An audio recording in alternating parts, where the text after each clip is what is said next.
Dylan from Throttle Company in Columbus, Ohio. Today we're talking about a 1973 Moto Guzzi Eldorado. Mecum. Okay, so they made this bike from this like late 60s, early 70s time period up until 2018, 2017. At least I've worked on a 2017. The same basic design, which is the horizontally opposed 90-degree V-twin into a dry clutch, transmission, drive shaft. And that has been their philosophy the entire time, literally since that late 60s.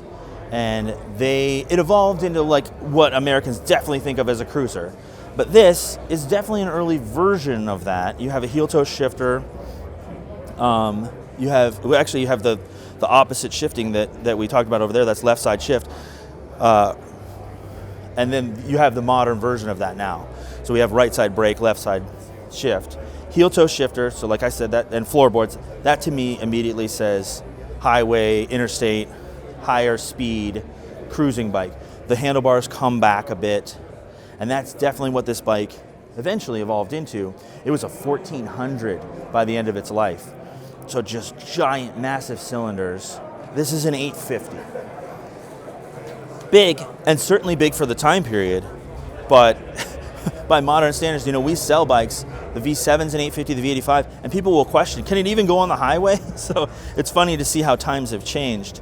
It's another interesting thing is, this is called Eldorado. There's obviously a Cadillac Eldorado. I had said that about that earlier bike, that it's it looks like a Cadillac. And you have these, they're not related, but this has these like fishtail exhaust tips. The little design things, obviously they're Italian, Moto Guzzi, big on style. They're huge on reliability, but also the things that they do with style. They have these hand-painted pinstripes. You have the chrome accents on the tank. Look at this gauge. I mean, it looks like a car with all the lights and all the switches and all these funny things that you've got going on here, and this beautiful aluminum casting that covers everything up here. And you've got your more like highway touring lights. This is early cruiser stuff, And this one has a disc brake. But you have these chrome accents, this styling. This is the kind of thing you're really only going to get from Moto Guzzi. It comes with these crash guards, these chrome bars to protect the cylinders.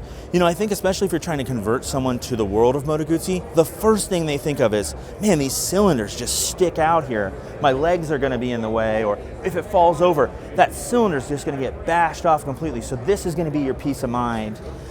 Trying to get people to buy this bike is thinking, this heavy bike falls over, I'm worried about my engine getting damaged. You've got these guards back here sort of for your passenger, but also you could mount bags to this, or this would be a great place to kind of put some luggage, because that's the kind of bike this one is. This one has the solo seat. There's not a seat here, a seat pad for a passenger, but that would be perfect for this. Put a little luggage here, put some luggage here, and that's the kind of bike this is, an interstate bike, get on and ride across the country kind of bike. The comfort of these floorboards, you can rest your foot here when you're not actually shifting. This is a good one. Moto Guzzi, maybe people don't know this, invented the center stand.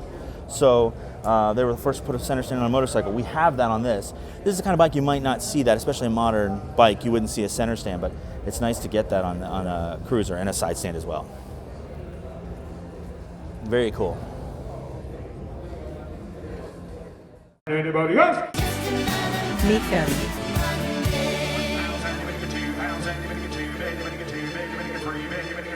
And now 4,000, you're going to get 5,000, you're going to get 6,000, you're going to get 5, 6.